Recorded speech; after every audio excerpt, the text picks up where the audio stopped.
Jamie, that's for you and me. Thank you. Welcome. We would like to call to order the April 15th regular meeting of the Willoughby Eastlake City Schools Board of Education. This meeting is being held in accordance with Section 3313.15 of the Ohio Revised Code. Mr. Charnello, will you please call the roll? Mrs. Bear, Here. Mr. DeFranco, Here. Mrs. Verdi, Here. Mrs. Schatzman, Here. Mrs. Menser. Here. We have a quorum. Please join me in saying the Pledge of Allegiance. I pledge allegiance to the flag of the United States of America and to the republic for which it stands, one nation, under God, indivisible, with liberty and justice for all.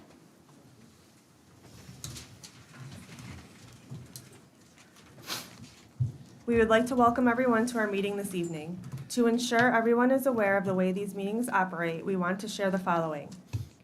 Prior to this evening, each board member has received for their review and consideration the agenda and materials associated with each agenda item for the board's approval. Board members can discuss the items with the superintendent and treasurer. Board members are not permitted, per Ohio Meetings Act and Sunshine Laws, to conduct conversations regarding board business outside of a public meeting. Tonight will be the first time the board can conduct conversations as a whole regarding the items on tonight's agenda. Board meeting agendas are always available through the district's website for public viewing prior to the board meeting. Community members can always email the board with questions or come and participate in the public comment portion of our meeting. Public comment provides an opportunity for the community to address the school board directly. In order to participate in public comments, participants would sign up before the meeting. When signing up, you are provided a copy of our public participation policy. Participants are asked to abide by those requirements. We will now move on to our agenda. Do I hear a motion to approve item 2A, approval of agenda? Madam President, I make a motion to approve item 2A. Do I hear a second? I'll second. Discussion? Mr. Charnello? Mrs. Bear, Yes. Mr. DeFranco, Yes. Mrs. Verdi, Yes. Mrs. Schatzman, Yes. Mrs. Menser. Yes. Motion carries 5-0. Dr. Ward? Good evening, everybody. Happy April. We're rounding down the final weeks here of the school year, and so tonight we're going to go ahead and wrap up our celebration of our campuses by honoring both North and South High School tonight. So with no further ado, I'm going to invite our principals up, Mr. Fry and Mr. Sattel.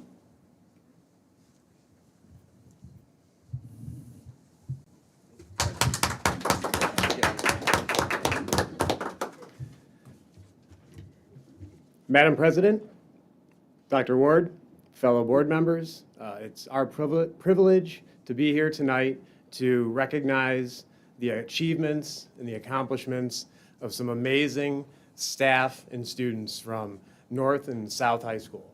So I'm going to start here with a resolution recognizing the contributions of the North High School drama director, Mrs. Deb Isom.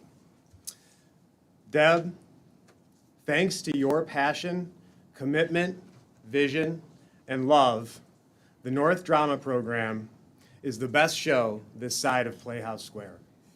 You have created a home for kids to be themselves, spread their wings, and take risks they otherwise wouldn't.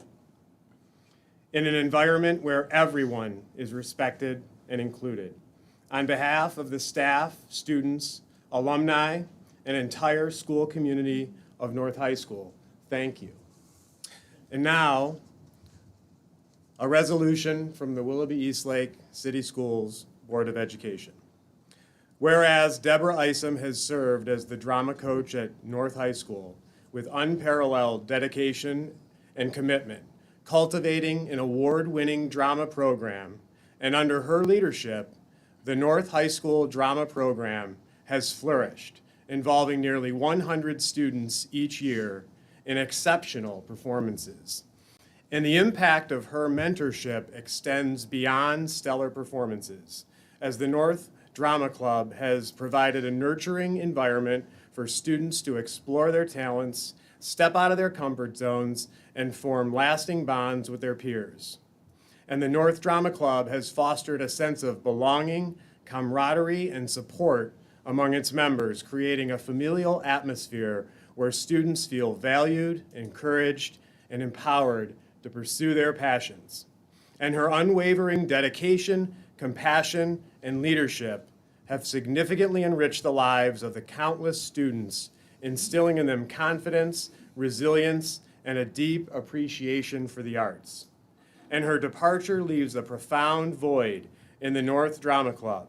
Her legacy of excellence will endure as she has undeniably elevated the program and enriched the lives of all who have had the privilege of working for her.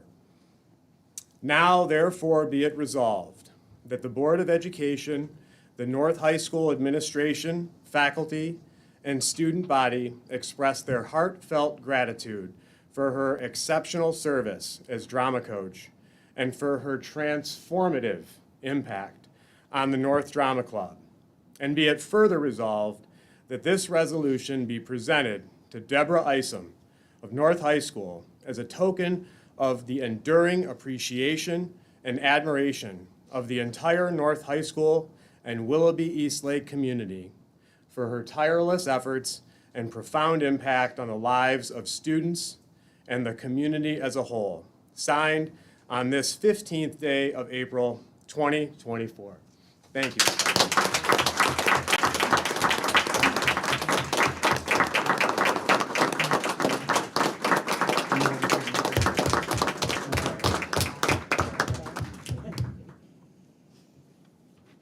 I'm very honored, but I don't want to, I'll just cry. So I don't say- You're making me cry looking at you. I actually put on mascara today. I never wear makeup. I don't know what I was thinking. I'm Andy Sattel, principal at South, and I am happy tonight to recognize the outstanding contributions of South High Spanish teacher, Ms. Beth Visnick.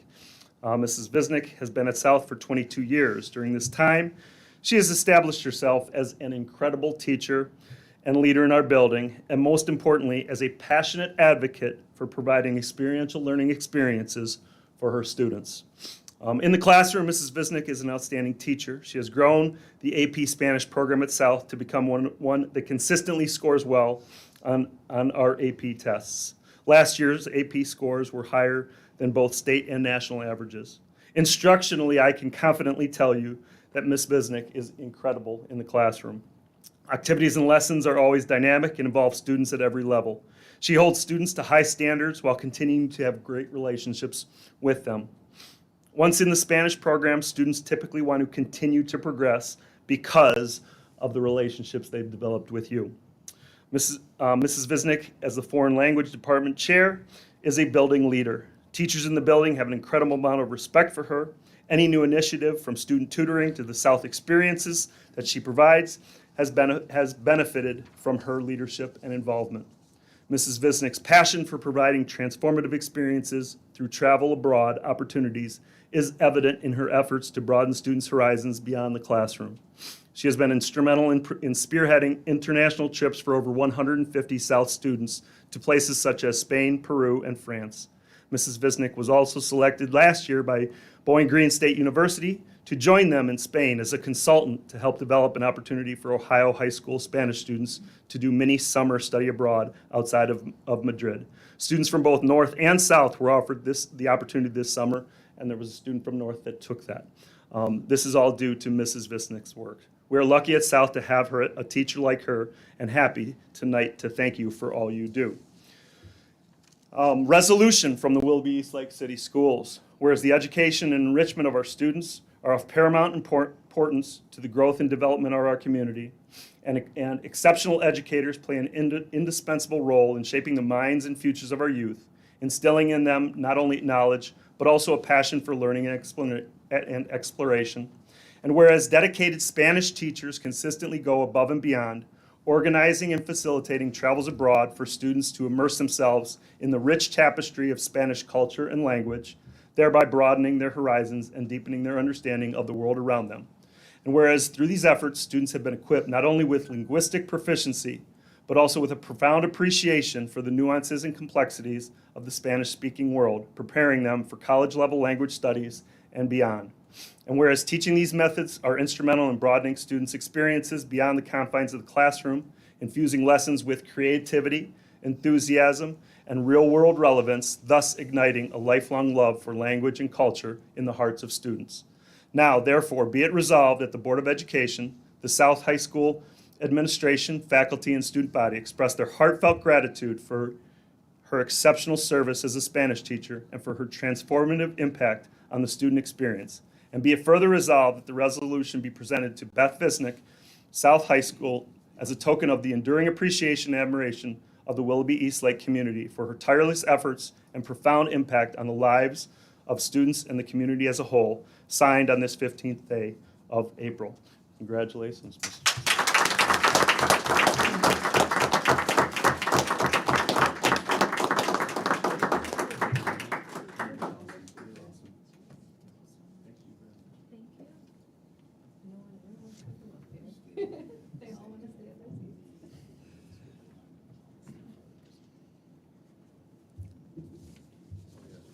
Yeah, there you go.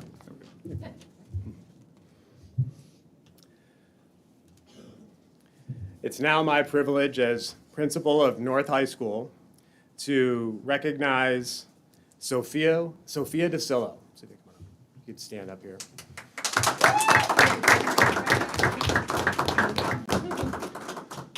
It's my privilege to recognize Sophia DeSillo for the Willoughby Eastlake City Schools Certificate of Achievement.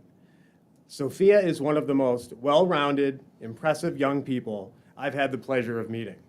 Academically, she carries a 4.4 overall GPA. I checked her grades earlier today, and she had a 4.7 GPA in the third quarter. I actually thought that was a glitch because I didn't actually see any that had ever been that high. To be honest with you, it looked like her entire transcript was a glitch, like somebody had opened a Word document and held down the A with cap lock on it. So, but in all seriousness, beyond just her academic performance, Sophia has excelled as a beacon of kindness and positivity at North High School, and we have really appreciated her contributions. This is evidenced by her participation as a cheerleader, her 3-year term as an editor for the yearbook. She's been a member of swim team. She's an officer for National Honor Society and has given back in so many ways to our community through those charitable contributions and donations of her time and volunteering. She's the 2023 Homecoming Queen at North High School, which shows the esteem that her peers hold her in. Sophia teaches swim lessons and coaches swim at the YMCA, giving back in those capacities.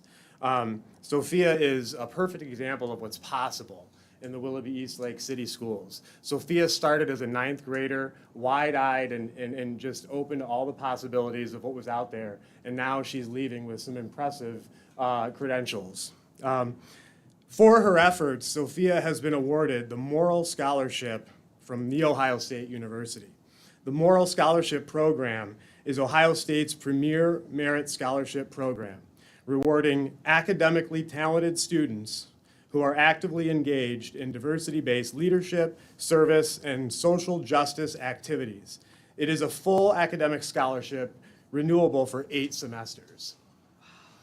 Sophia plans to, here's the best part. Sophia plans to study occupational therapy or speech pathology at Ohio State.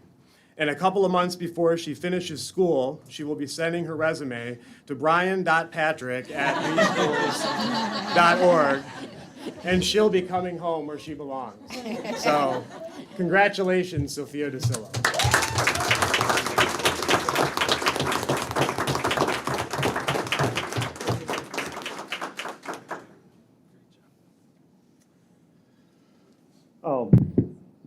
Jordan, I guess you get to come on up here and stand while people are staring, but well-deserved.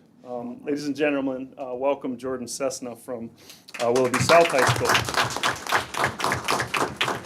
It is absolutely my honor tonight to recognize one of South High School's exceptional students, Jordan Cessna. Jordan is currently a senior who has excelled in all areas. I could not have been more impressed when I asked Jordan to send me her high school resume. I was absolutely blown away at all that she has accomplished in 4 years at South. Jordan's commitment to her academics is outstanding, as she will finish ranked in the top 5% of her class, a testament to her intelligence and diligent work ethic. She also has a 4.4 grade point average. Jordan has also finished each year on the honor roll and principal lists, all while taking AP and honors courses that challenge her to the fullest extent. As one of the highest achieving high school seniors in the state of Ohio, Jordan has been awarded the prestigious Governor's Merit Scholarship. Beyond her academic achievements, Jordan's involvement in extracurriculars is impressive. Jordan has been involved with South Volleyball, where she demonstrated her leadership as both MVP of the JV team during her first few years and eventually as team captain at the varsity level. But if you attended a volleyball game this season, however, you would have noticed her vocal talents as she sang the national anthem throughout the year prior to each home game. I can tell you, and I'm breaking script here for a second, Jordan, the number of people that came up to me after you sang was unbelievable. So her talent is amazing for those of you that were there. Dr. Ward was one of those that came up to me and said something. Music is obviously then a passion for Jordan and one in which she excels. Her vocal talents have been recognized as evidenced by her impressive achievement as a top 10 finalist in the Shining Star Cleveland competition. Jordan has been active in the Fine Arts Association, where she has garnered scholarships and superior ratings for piano performances as well. As you may expect, that's not it. Jordan also dedicates her time to community service and volunteer work. At South, she is active in organizations such as National Honor Society, Key Club, Rebel Yell, and instrumental this year in helping Wilby Unites have a really successful year that hopefully you'll hear about later tonight. All of those activities that she does promote community work and service. Away from school, Jordan engages children at Pilgrim Lutheran Brethren Church through music and other activities. Next year, Jordan plans to pursue primary education with a dual license in intervention at Ohio State University. Mr. Patrick, you will also be getting a resume then, where you belong then too. Thank you, Jordan, for your outstanding contributions to our school community, and congratulations on your well-deserved recognition tonight.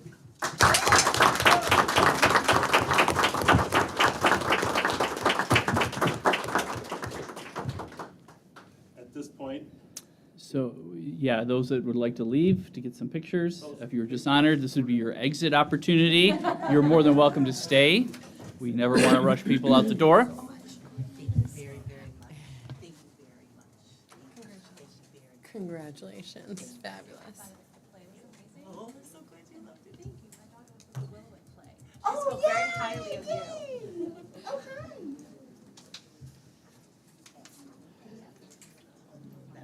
Congratulations. Thank you very much. You're amazing. Shervin.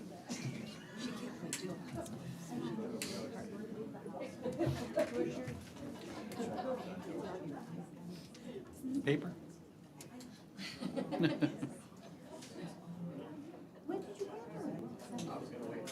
I'm so bummed.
We'll move on to item 4A, public comment. Mr. Charnello, do we have anyone this evening? Robert Tarr.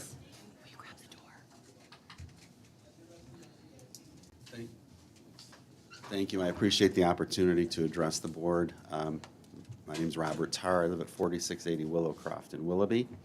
And several months ago, October, November, I can't remember when I was here, I've only been to a handful of meetings, but there were two citizens, and I believe one of them was Ryan DeFranco, who spoke on their concern with boys going into the girls' bathrooms in our schools.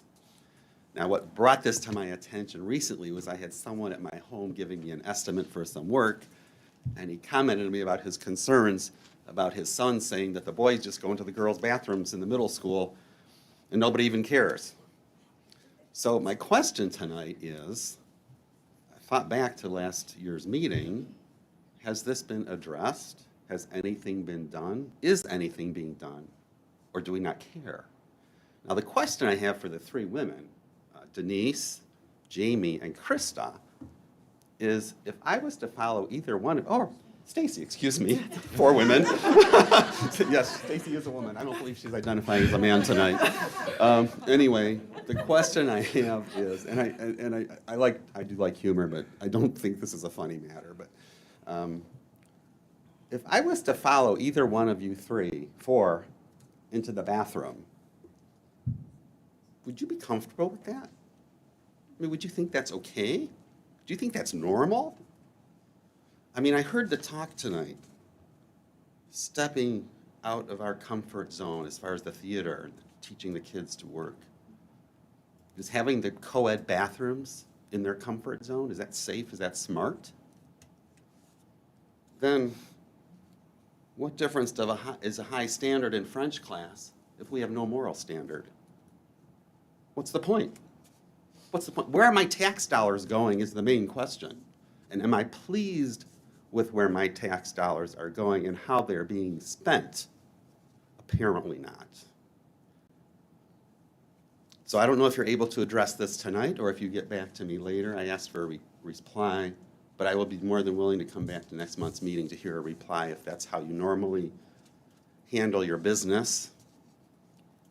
But I think this is a serious issue, and I think it needs, if it's still going on, I'm assuming it's still going on because I recently got a comment. Now, I'm assuming the comment was current. I don't believe he was discussing from last year. But I know what I heard last year, and I was very disturbed about it. And apparently, I'm still very disturbed about it. And if you're not disturbed about it, this is a serious problem. You work for us. We don't work for you. You work for us. We're the paying citizens. And my kids are out of the school system. And I still care because I need to care because I'm an adult, I'm a practicing Catholic, and I am appalled at what I heard in this room last year. And then I was more appalled when the person at my home brought it up.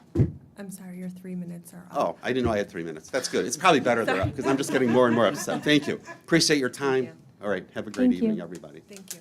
You're welcome. Jared Bowen. I'll warn you all now, I'm horrible at public speaking, so just bear with me. My name is Jared Bowen. I live at 472 East 319th Street in Willowick. Some of y'all may already know me, may know my family. I was born in this area. I grew up in this area. I come from a very deep-rooted veteran family, law enforcement, first responders, so, you know, we kind of cover all the bases. In light of the events of May 2022 of the Uvalde school shooting, a lot of us in the veteran community started getting together to see what we could do to put bodies in schools to assist the school resource officers because cops, whether they're on duty or off duty, if you're working for your city, you're working in the local schools, you still need to be paid. That comes out of taxpayers' pockets. What we have in this community is a very deep-rooted veteran, first responder, and law enforcement community. A lot of us are getting to that age where, you know, we're retiring from what we did. You have a bottomless resource pool here to assist in protecting not only our kids in the schools, but faculty members.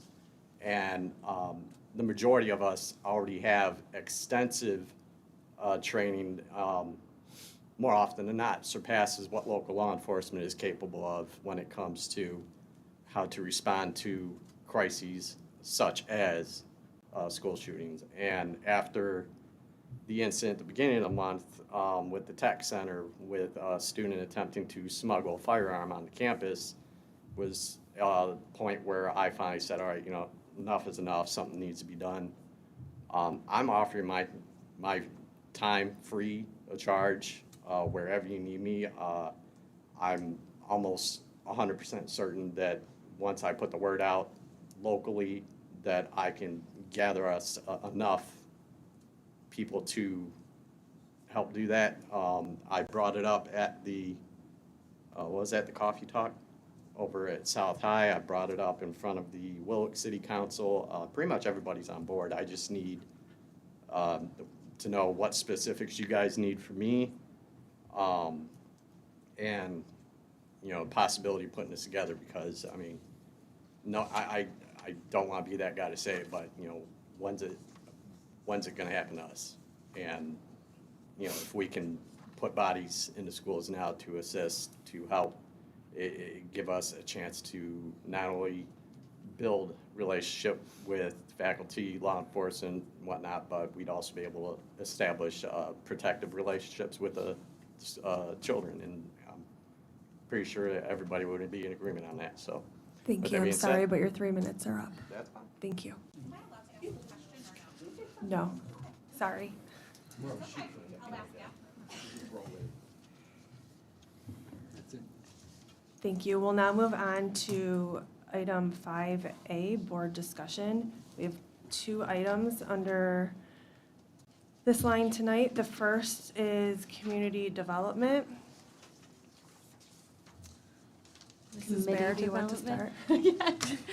So first, I want to thank everyone for supporting our meeting that we had in March to discuss constructing a board framework, which is something that our board has not had thus far, to help support systems of collaboration and communication to ensure all 5 board members and the administration are equally engaged and have an understanding of how we do that. Right now, it's very ad hoc, and that makes it hard to transition into the board as a new board member. We've all been there. We've literally all been there. Recently. And there's been a struggle every time. So it's kind of been a passion pursuit of mine to ensure that we put something in place that says, for existing board members, new board members, how do we collaborate? What do we collaborate on? How do we communicate? And how do we ensure that everybody's on the same page and driving towards some end goals and outcomes which align to our strategic vision, which is the layer of planning in the district that the board owns, the strategic plan. So we discussed 3 levels: the strategic, tactical, and operational planning areas within an organization. And we live at a strategic level, and our administrators live across all 3 with our teachers, staff, and students at an operational level. Well, the board doesn't operate there at all in any way, shape, or form. But there is this middle space, this tactical space, and that is where we get to influence and be a part of the planning that ultimately supports the strategic vision. So the tactical space that we have never had before in the last couple of years is superintendent committees, where we can be there working alongside the cabinet members and administration to ensure that the work and the vision and the influence of the board is a part of the process. So myself and Dr. Ward and Mr. DeFranco met prior to this meeting and discussed how we can move forward in standing up committees, which is such an exciting conversation. I'm sure you can just hear it, well, finally committees. So everybody was sent an email this evening, or this week. Thank you, Mrs. Menzer, for sending that out, identifying the 4 committees that will be launched to stand up and begin work in alignment with the 24-25 school year. And those 4 committees are customized learning, innovation programming, and academic excellence. The next one is the We Experience, which is going to be everything these wonderful ladies this evening participate in. Those things would be a part of the We Experience. The Fiscal Responsibility and Operations, which would be Mr. Charnello's fun boat to swim along in, and then operations, which are our facilities and security, and then communications and community engagement. Now, one of the things that's come up recently is being the de facto member of the Community Advisory Committee is going to the 2 meetings, I sat back and said, I don't necessarily know what the 4 of you want me to report out on, or how I can ensure that each of you have made your wishes, goals, and purpose and things, everything known to me, so that I can accurately represent everybody in those meetings. And I caught myself the first meeting like, Krista, Krista, Krista. And then I went, nope, this isn't me. I'm not participating as a member, as an individual. I'm participating as a board member, the voice of the board. So what I would love to do tonight is just quickly review and discuss steps to stand up committees. And in that discussion this evening with Dr. Ward, Mr. DeFranco, who said, hey, Krista, can you take this one? That's why I'm talking so much, but he will add in a minute, is there's another layer that I think maybe we could develop at the same time, and that is a board code of conduct. There's a lot of communication and collaboration that we've not defined. And when you don't have something defined, it can make it uncomfortable. And when you don't know what to expect or what to do to fulfill the expectations of others, that's where there's disconnects in communication. So I think that not only can Mr. DeFranco and I work on getting us prepared to stand up committees and to functionally work in them, but I also think as a board as a whole, if we were to define a code of conduct on how do we collaborate, how do we communicate, when and why, it would really clean things up. And whether it's us 5 together on the board for the foreseeable future for 20 years, or if other board members on board, it would give our administrators plus existing board members a framework to say, hey, now that you're here and we're here, this is how we work. Let's see how this fits for you, and then we can customize and tailor it. So there's 2 items for discussion. Ryan, I'll have you take over next is committees. Let's kind of figure out which committee we want to be in. Mr. DeFranco and Dr. Ward and I have kind of a plan on how to get those prepared. It's going to take some work. We're nowhere near, we're just started. And then we need to have a separate conversation about how or if we pursue defining a code of conduct. So, Mr. DeFranco, did I forget anything? No, you hit pretty much everything right on the head, without rambling. I was right here waiting for you to I told to him to make sure I start, didn't but you did a ramble. good job today, so. Thank you. So Do you want us to Do weigh you want us in? to start? Yeah, You go. go. Go. Turn mine off. Since I'm already involved in the de facto policy committee and a liaison for SOAR, I'd like to do A, which is customized learning, innovative programming, and academic excellence. Oh, do you want to say something? I was going to say it kind of makes sense for SOAR. That's where SOAR kind of lives, so it's kind of like 2 in 1. Okay, awesome. So what I was going to say is, I'm interested in all these areas, so I want to be flexible, and I also think as legislative liaison, and I have the opportunity to work on policy, I know there's not like an equal number, so I would encourage us to have our 2 new board members get to make sure that you guys are on the committees that you want to be, and that you guys get to participate in 2, because I think this is going to be the work that's going to help you guys get up to speed the fastest. My preference, just because I had the opportunity to also go to the SOAR conference last year, and I was really interested in the deeper learning framework, giving students agency, and all of those pathways, and I feel like I have a data point there, and my particular interest is in how we can do a data-driven approach to measuring our progress in a variety of areas that are more meaningful maybe than the data available now, and I think that's where we're going. So I would love to work on that one.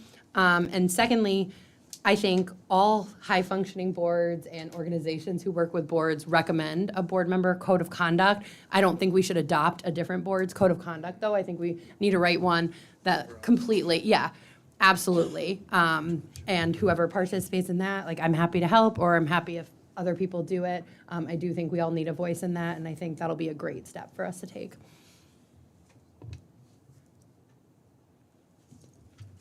The 2 that really stood out to me were the physical responsibility and operations and the communication and community engagement. I have a military background, I have a law enforcement background, and I'm always looking for new and innovative ways to help protect our schools and our community in general. Awesome. And I love our community, genuinely. I think I told what Willoughby Middle PTO, if they're getting a dunk tank for the beginning of the year, Put you in there. sign me up. You're going in the dunk Many tank? people that want to throw a ball. Guess what we're going Please, to. genuinely, I want to be put in a dunk tank. Please. You can Please. speak to Mr. Fry later today, because he was in the dunk tank last year at North, so he can give you some pointers. Mrs. Verdi. I would like to do the activities and the communication. And I am open to whatever needs to be filled in as far as anything else goes. But that was the one that I was drawn to. Nothing else really stuck out at me. So wherever I'm needed. Is that one the we experience? Yeah. Awesome. Somehow it seems like we all self-selected into covering all of the buckets. Is that true?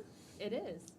Well, and I was going to say, Mr. DeFranco is my backup for the CAC committee, so it works out really nice. And it provides an opportunity to maybe collaborate a little bit more, because they only allow one per their charter. So if I could also just stay, because I think the CAC should stay in D. Whoever is in there would be, between the two, somebody would be the liaison Yeah. to the CAC. It And that makes could be a perfect precedent that we set, right? That like if you're there, then you do both. And then I really love the We Experience as well. I was an athlete, I was in drama club, I volunteered for Too Much, I still do. That's just part of who I was, but that's what made school amazing to me. So I would love to be a part of that committee as well. Awesome. So I think then, Jamie, that puts you in C with Ryan, fiscal responsibility and operations. That would be your 2. Oh, if you want to give me 2, but if someone else needs 2, then that's all right. I'll take 2 though. Well, if we have No, I will. I do like the finance side, but. If we have 2 board members on each, if we did Stacy and Jamie in A, myself and Denise in B, Ryan in C, Ryan would need a partner. Yeah, and that And I could fill, That yeah. would be you. And then myself and Ryan would do D for communications and community engagement. So I would put 2 of us in each. Does that work? Denise only has one. Oh, Denise needs another one. So then maybe, Wait, Denise, put do you his want to do operations and fiscal responsibility? Is that interesting to you? If, I could if I'm needed in that. Okay. Well, why don't you guys, do you guys want to figure that out? I think you said you were going to work with Dr. Ward Follow up with offline. Dr. Ward. Okay. So It sounds like we're both willing to do it, whoever it works out for. Okay. So, as it is in policy that for committees, when they're superintendent-led, the board president would be the one who would make the final designation. So we leave it in your very capable hands, my dear. And then once that's sorted, you could just email that out. Did want to provide just a few details, just for some high level, and then Mr. DeFranco and I will lead this effort moving forward, ensuring everyone is up to speed. And then Dr. Ward, keep me honest. So currently, there's a vision work occurring at the central office. Dr. Ward is working with the cabinet to drive the 24, 25, and 25, 26 academic and vision that he is putting forward. That should be done maybe by late June, early July. We could start reflecting. So what Mr. Franco and I identified earlier is we can't join a committee if we're not level set to the cabinet members who are on it. For example, for the operations and fiscal responsibility, the 2 individuals on there probably need to schedule some meetings with Mr. Charnello, as well as the cabinet members who will be on that committee. It looks to be, at this point in time, Mr. Patrick and Mr. Johnson. So probably getting together and doing a gap analysis. What do I know? What do I not know? What do we all need to know? And then how do we want to work together before the committee stands up? So what Mr. DeFranco and I will do is kind of put together a little bit of a gap analysis, like how do we as board members be prepared to join a committee? And how and what will we be a part of driving that committee's work from a board level? And then Dr. Ward would ensure that we're staying within guardrails with his cabinet and administration, which is where Mrs. Verity, hopefully you could take this on, we talked a little bit.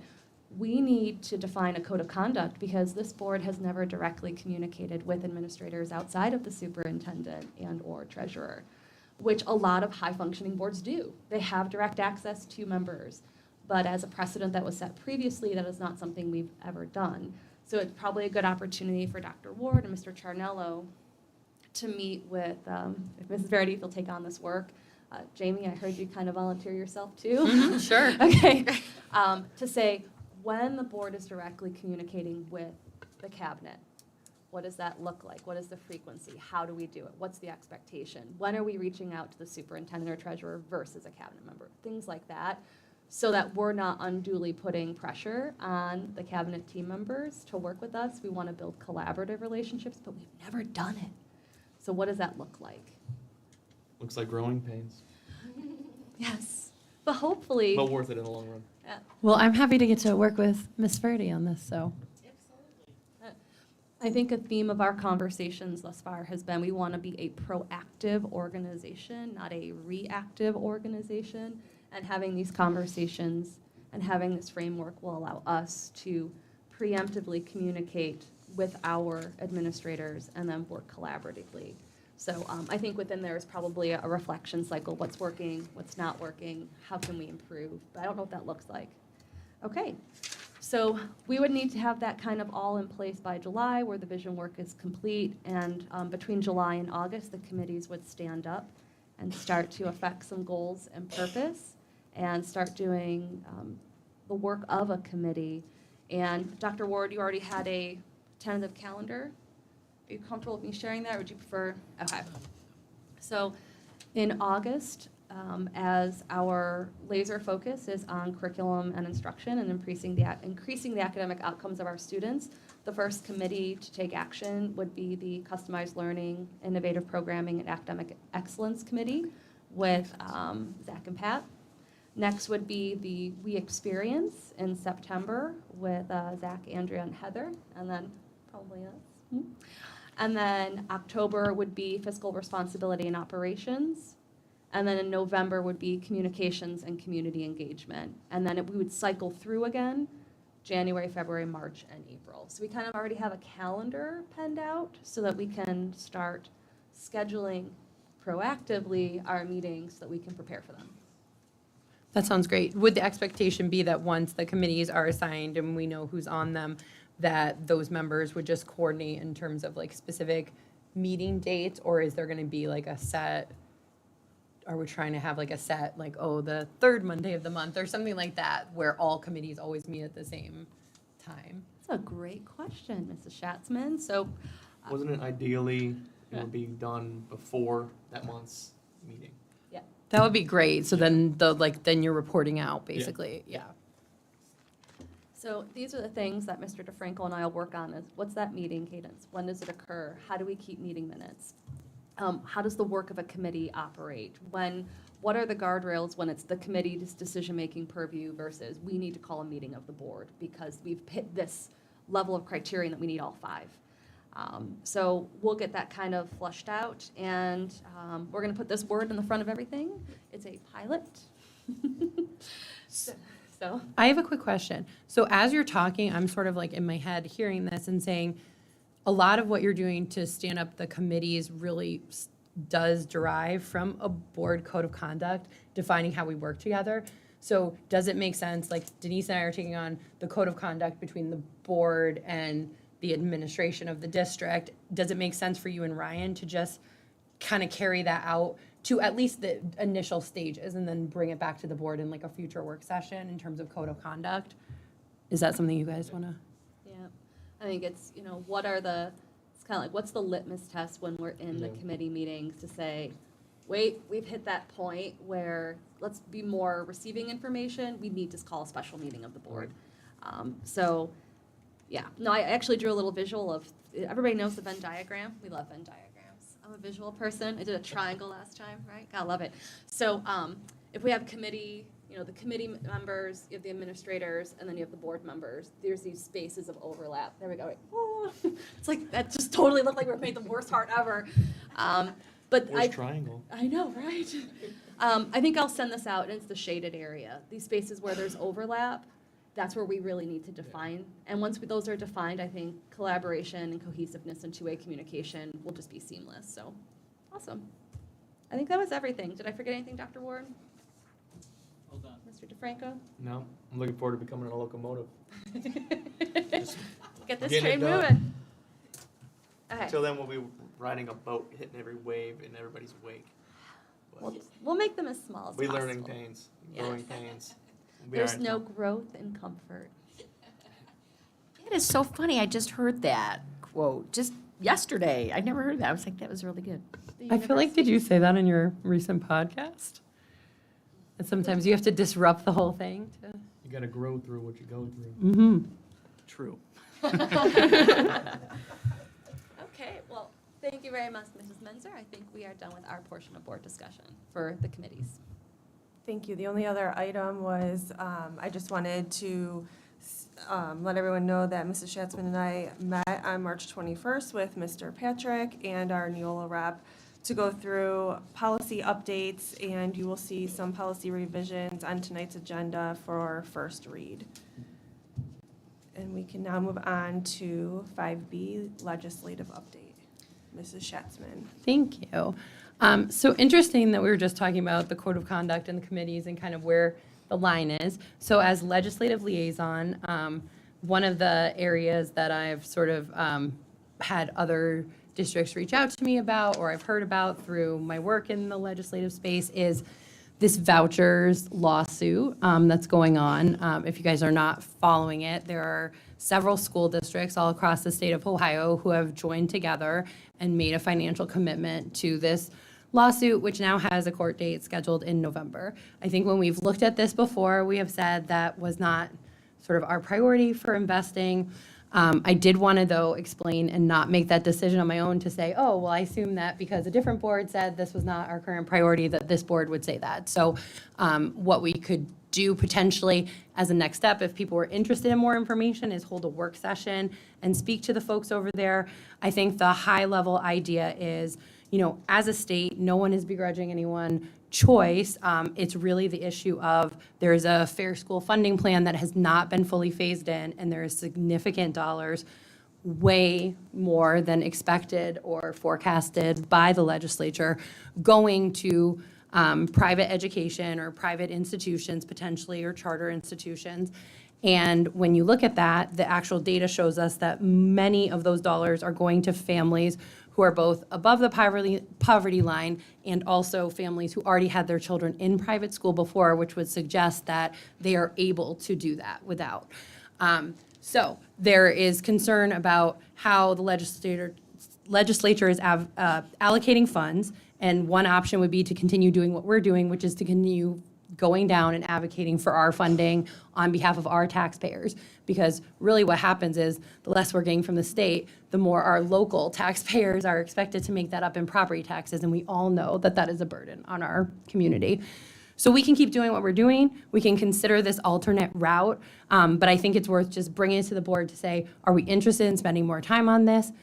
Do we think this is not one of our priorities right now? But I didn't feel comfortable making that decision without kind of bringing that discussion here as part of this legislative update.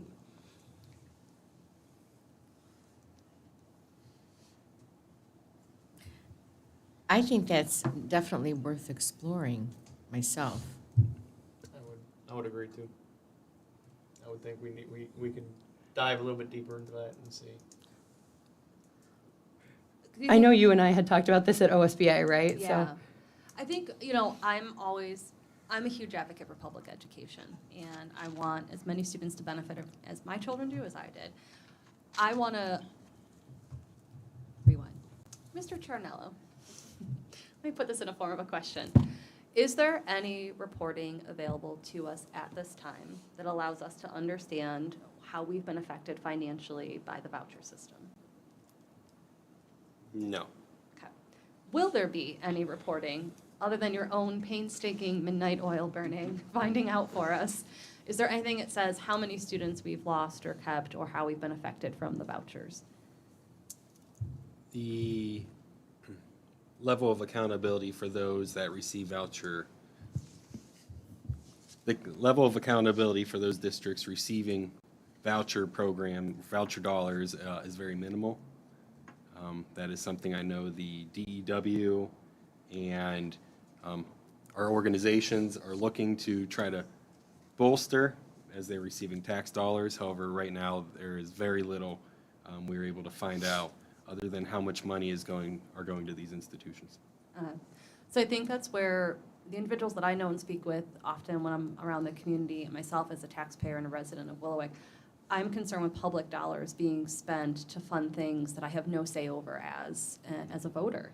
And I think that's where I see a disconnect as a board member is I'm not given the opportunity to understand where that money is really going. It's just any school that wants it can get it.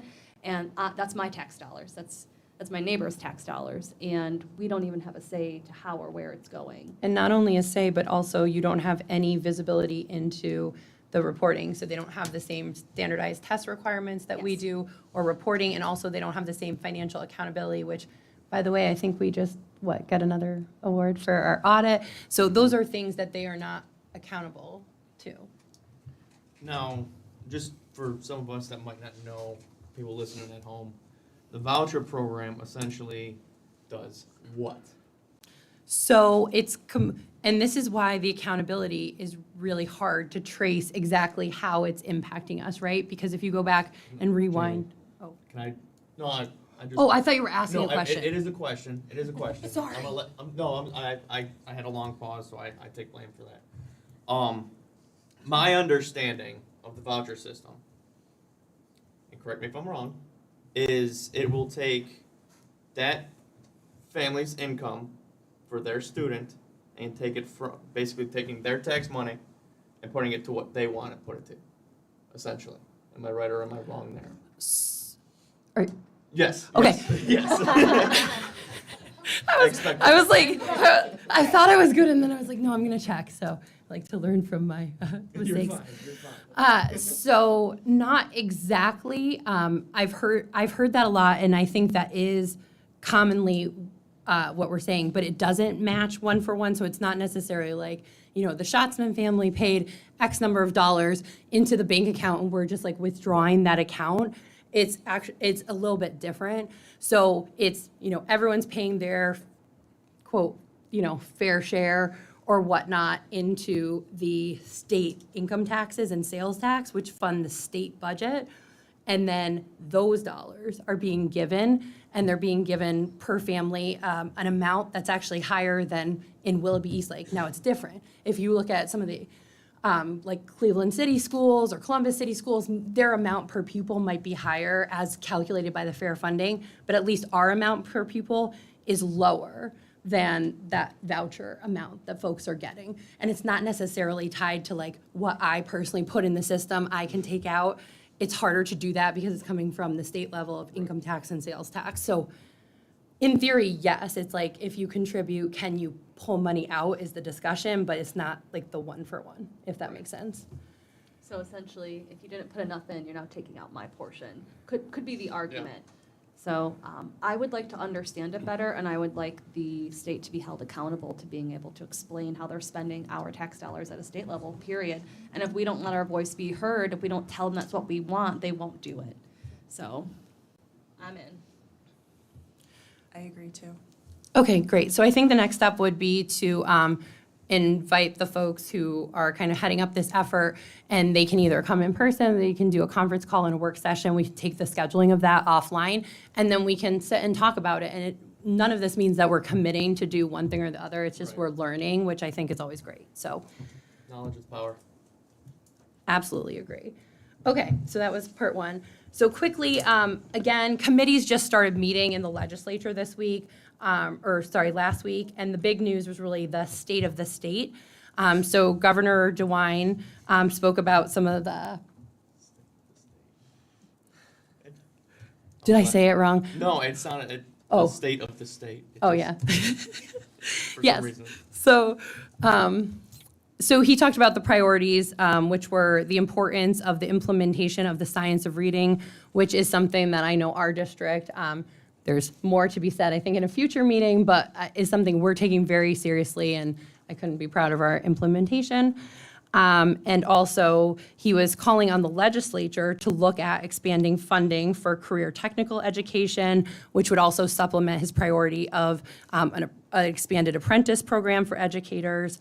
And then finally, he wanted to make sure that the legislature looked into requiring school districts to have a policy about cell phones, which I know is something that our school district does already have, and I could see us, potentially through some of this committee work, figuring out which committee that belonged in, and looking at that and saying, is this still working for us? Because I think it was last updated a couple years ago, and it's probably good, but I think always looking at a second set of eyes would be great, to make sure that we're in line, because I think we would probably all agree that that's important to keep on top of.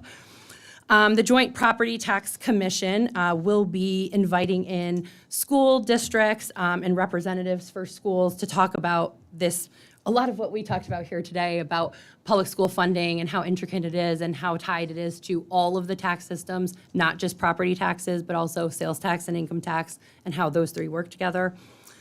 So that'll be coming up. The House Primary and Secondary Education Committee heard testimony from OSBA, BASA, and OASPO about they were in favor of Senate Bill 168, which updates regulations around things like teacher evaluations, licensure qualifications, and certifications. And the Higher Ed Committee passed HB 183 out of committee. So the next step would be for that to go to the House floor, and if it receives a favorable vote, it would go over to the Senate before it would become law. But that is regarding single-sex bathrooms.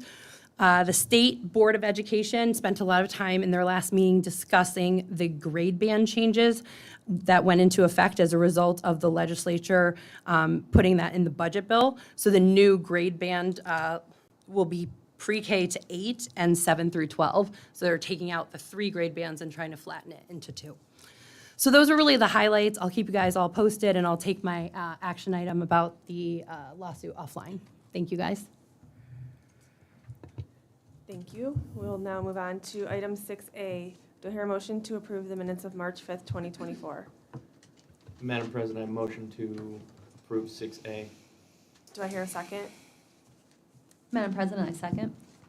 Discussion? Mr. Charnello? Mrs. Bear, Yes.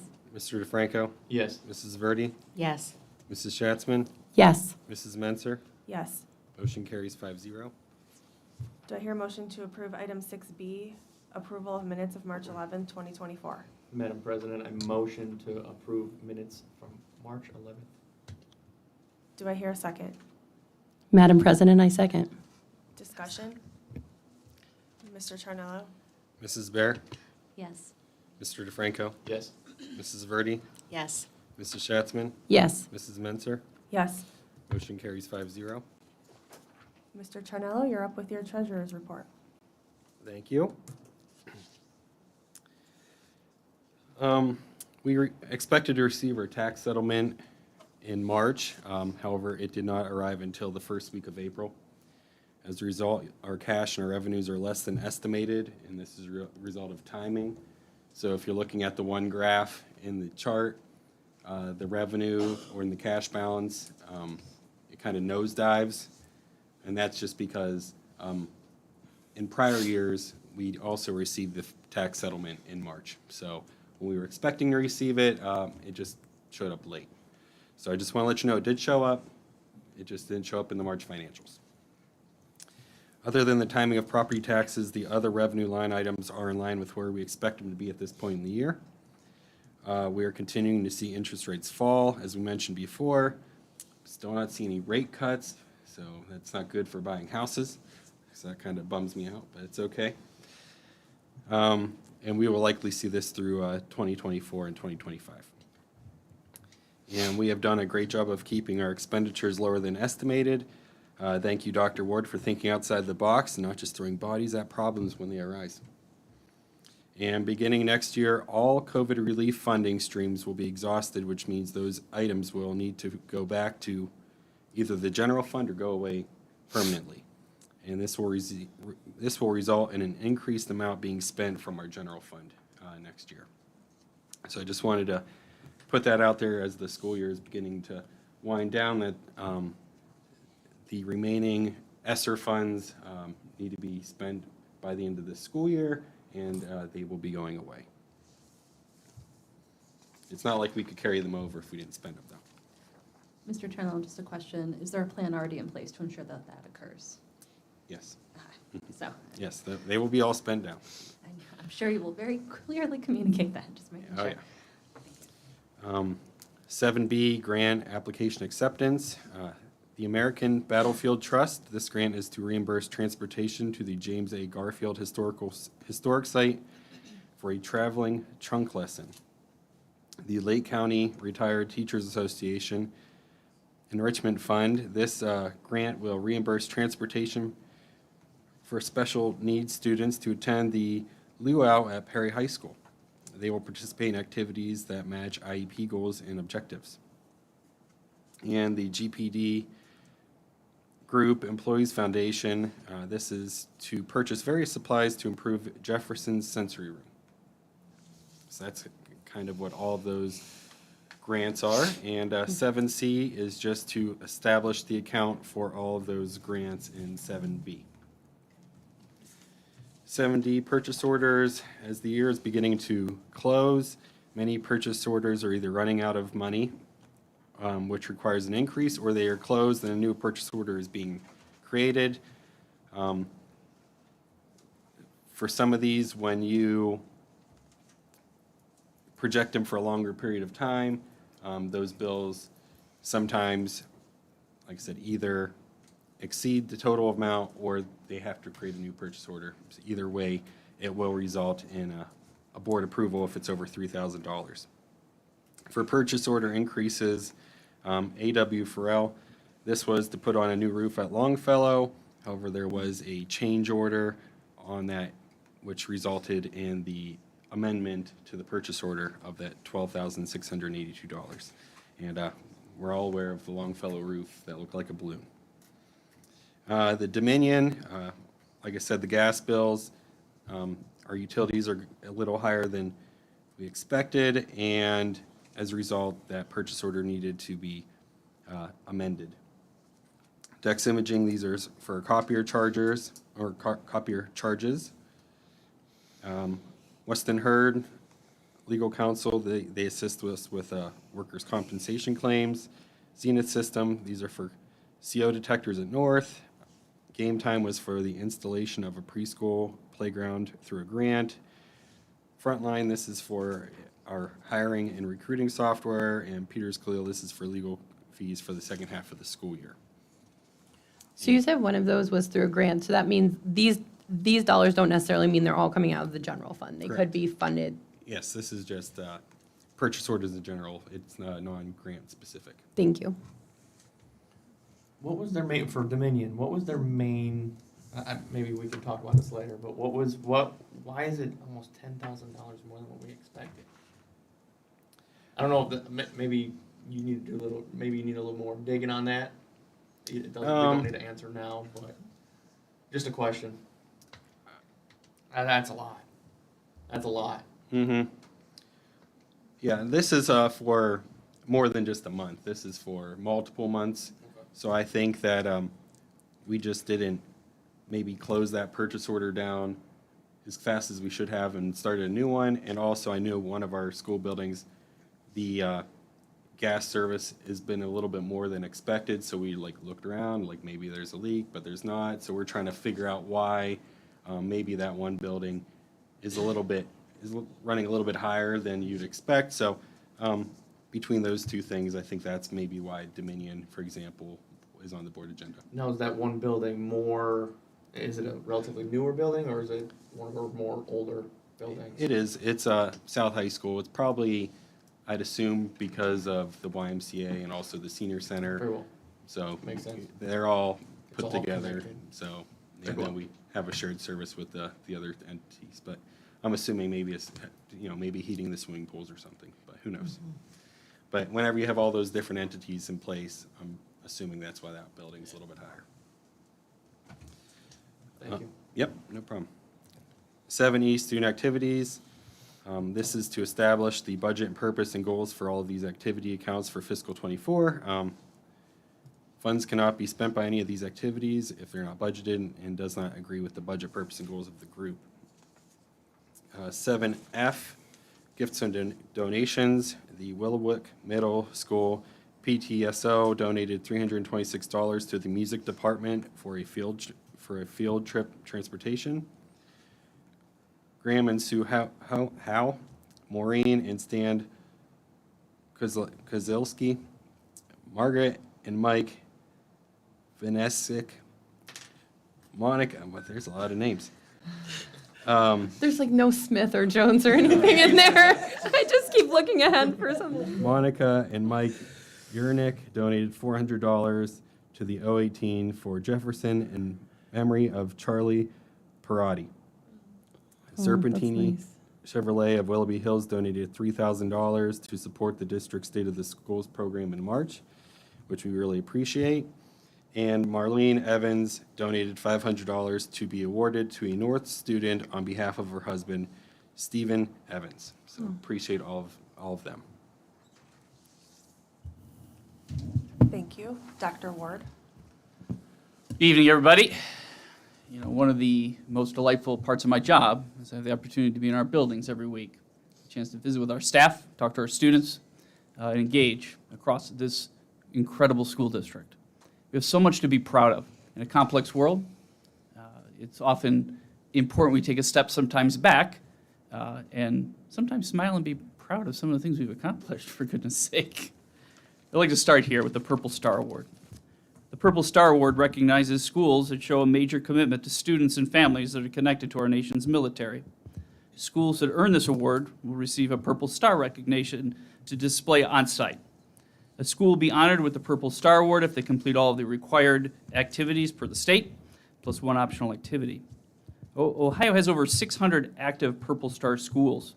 To qualify, schools choose a school-based staff person to serve as a liaison between military families and the school. These liaisons complete professional development, identify military-connected students, and facilitate supports throughout the school community for identified students and families. Purple Star schools also participate in at least one supportive activity each year. So congratulations to this year's Ohio Purple Star schools for supporting student success, strengthening school and family partnerships, and recognizing the sacrifice of military service members and their families. All of our schools in Willoughby Eastlake now have been awarded this designation. So congratulations to the class of 2024, Edison, Jefferson, and Royalview, the School of Innovation, Eastlake Middle, Willoughby Middle, and Willowick Middle, North and South High School. An added note, both Grant and Longfellow earned this award in 2022 and will reapply next year as the designation is good for 3 years. So congratulations to the district on that accomplishment.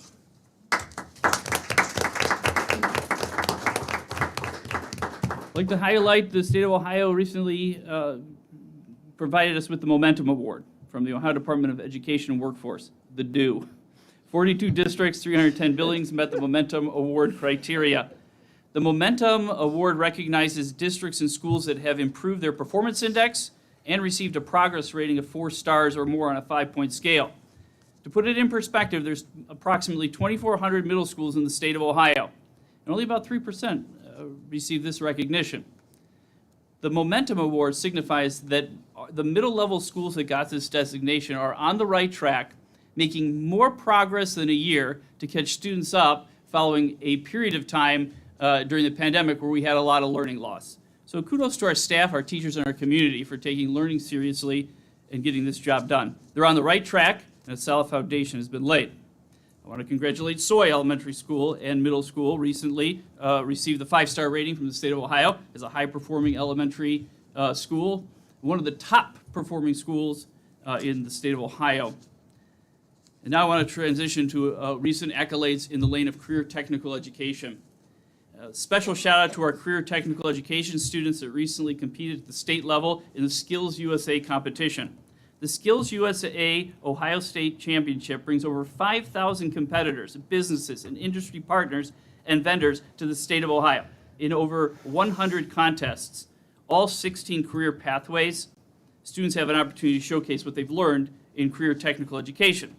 Students compete for the title of Best in Ohio in their respective career fields. This prestigious event has something for everyone. In our district, North High School had 18 students, both juniors and seniors, that placed with a silver or gold medal. South High School had 4 students that placed with a medal. 5 of those students will be moving on to compete at the national level. Kudos to our students in our career technical education pathways and programs.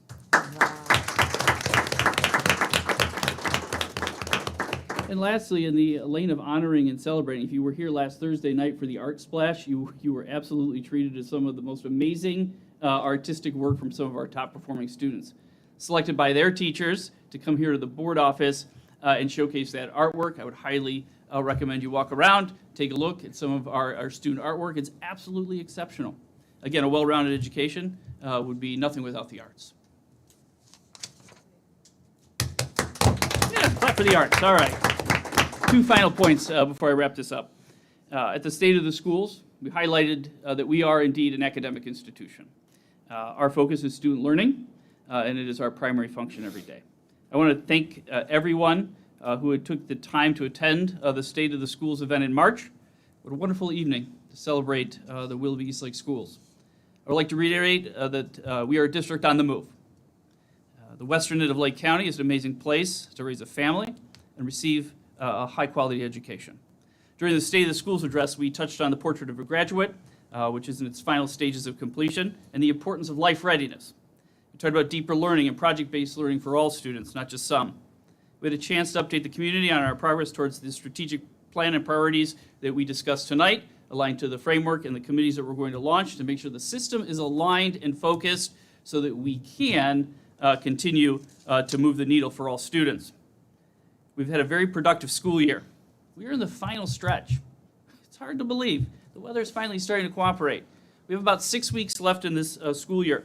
And from my perspective, as we round out the final weeks of school and begin to think about what is coming in the future, I couldn't be filled with more of a sense of optimism than I have today. And that was the tone we struck at the State of the Schools address. I'll end by saying this. We've encouraged everyone at the State of the Schools address to finish strong. As we wrap up these final weeks of the school year, we're going to remain committed to making sure all students have the best shot of success in Willoughby Eastlake Schools. As a father, someone who sends their kids to the school, I remain incredibly impressed by how my children have grown. And I'm so excited for the 6,998 friends that also continue to show that growth. So let me end by saying it's a lot to keep track of for the birthdays, but special thanks to this Board of Education as well. In reflecting back on the year, 1 year ago today, I sat in the back of the room. Today I sit up here. What's impressed me most about this group of leaders sitting to my left is their unrelenting focus on student learning and their commitment to keeping that sharp focus in place no matter what.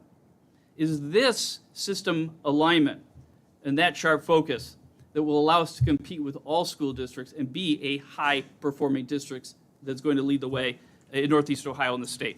So kudos to your leadership. And so I'll end my remarks with this. The next 6 weeks are filled with amazing opportunities for our students. I call it the ritual of closing a school year. I've done it 25 years, and I have to often pause this time of year to remember that for some of our families, what's about to happen in the next 6 weeks will be their first time. It'll be the first prom for students. It'll be the first graduation for families. Kindergarten students will be promoted to first grade. They'll call it a graduation. Everyone will cry, and it'll be posted somewhere on social media so that 13 years later we could have that picture of them down at graduation. This is a wonderful time of year. And so we have next week the Portrait of a Graduate Summit. I invite everyone to come out and put your stamp and voice on that event. And these are just the end of the year events coming up. This is a snapshot of how we will close school and make this meaningful and an exceptional experience for our students in Willoughby Eastlake. So let's pause. Let's not forget that for some of our families, this stretch right now took a lot of effort and work to get to. And so we're going to make sure they enjoy every stretch of it. Dr. Ward, which part of our website are these listed on? Is it the news? Yeah, we'll post that right on the news. How about that? It's nowhere right now. I see everyone furiously writing. But we will post this so you don't have to furiously write that. Definitely on our website. But I didn't want to have to read this all to you. I just wanted you to know that these next couple weeks are special for kids, special for families, and should be special for our community. This Thursday, we're going to honor our retirees here at the board office. We have employees who have put 35 years of service into Willoughby Eastlake Schools. They should be thanked for their service. We should look them in the eye and let them know that they have done an exceptional job on behalf of students in this community. And so that graduating class will meet next week, Thursday night. Actually, it's this week, I think. Holy cow. This Thursday. Just kidding. This Thursday, we'll thank our retirees. Next month, we'll honor our top 10 students. And so good things in store. So thank you for that. Can we have that posted on Facebook too? Oh, sure. We'll put it everywhere. Put it on every telephone pole in the county. Got it. That's a good idea, especially like the portrait one is next week, so Yep. we want all the community to come to that. Ryan, you bring the staple gun. I and- got Staples. I just hold restocked the the Harbor box Freight. in They're the car. $1.99. They're on sale. You can keep going. All right, just waiting for permission to go. 9A, this would be our agreement with our student management system, Power School. So we are, again, renewing our, commitment to that product. Do I hear a motion to approve 9A, Meta Solutions Agreement, Power School? Madam President, I move to approve 9A, the agreement with Power School. Do I hear a second? I'll second. Discussion? Mr. Charnello? Mrs. Bear, Yes. Mr. DeFranco, Yes. Mrs. Verdi, Yes. Mrs. Schatzman, Yes. Mrs. Menser. Yes. Motion carries 5-0. Item 9B is our Medicare School Program Service Agreement. This is an agreement that allows us to capitalize on reimbursement for some services that students receive during the school year. Do I hear a motion to approve 9B, Medicaid School Program Service Agreement? Madam President, motion to approve 9B. Do I hear a second? I second item 9B. Discussion? I just appreciate that this is an example of another area where we are being mindful with the dollars that we get and making sure if there are, whether it's grants on one hand or this goes to the other end of reimbursements that we're entitled to, that we are being mindful of those and making sure we get them. Mr. Charnello? Mrs. Bear, Yes. Mr. DeFranco, Yes. Mrs. Verdi, Yes. Mrs. Schatzman, Yes. Mrs. Menser. Yes. Motion carries 5-0. Item 9C would be agreement for excessive costs for children with disabilities. This would be placement of a student with special needs into a program that the district does not have. Do I hear a motion to approve 9C, Agreement for Excess Costs for Children with Disabilities? Madam President, I make a motion to approve item 9C. Do I hear a second? Madam President, I second. Discussion? Mr. Charnello? Mrs. Bear, Yes. Mr. DeFranco, Yes. Mrs. Verdi, Yes. Mrs. Schatzman, Yes. Mrs. Menser. Yes. Motion carries 5-0. For item 9D, I want to take a moment and thank Mr. Rob McPhee. Mr. McPhee is the president of our teachers union, and I want to thank him for his hard work on finalizing our negotiated agreement. The process was collaborative, transparent, and balanced. Special note, over the 2 days we worked on this agreement, Mr. McPhee was a champion for his members and willing to acknowledge the importance of keeping the best interests of the community and the district front and center. The result is a fair contract that allows for us to continue to advance the important work of teaching and learning in Willoughby East Lake schools. I want to thank Mr. McPhee and the executive committee for their steadfast leadership. I look forward to the same spirit when working with our classified union later this month. Thank you. Do I hear a motion to approve 9D, Ratification of the Tentative Agreement with Willoughby East Lake Teachers Association? Madam President, I motion to approve item 9D. Do I hear a second? I'll second. Discussion? I think Mr. just- Charnello? I was Oh, just going sorry, to go say, a ahead. huge thank you also to our administrators for keeping us up to date. This was the first negotiation for all 5 of us and felt very informed and a part of the process. And also a huge thank you to the teachers and the WIDA president.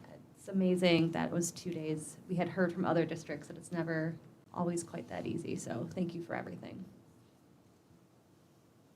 Mr. Charnello? Mrs. Bear, Yes. Mr. DeFranco, Yes.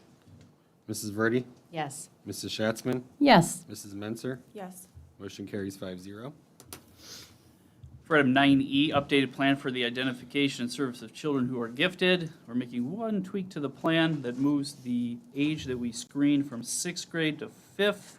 That changes so that we can identify students sooner, so that when they enter the middle level, they'll be better prepared for the programming and courses that are in front of them. For item 9F, this is a special service agreement. This would include our agreement with LEAF, which is a service that helps families as they're preparing to pay for college, give them counseling. And then PSI services, which would be for our nursing services that we contract with. For 9G, G, this would be an overnight and out-of-state field trip request for our academic decathlon team. They are going to nationals. Good luck next week as they go to compete for the district. cool. 10A would be administrative personnel for summer school. Exciting for some, not for all.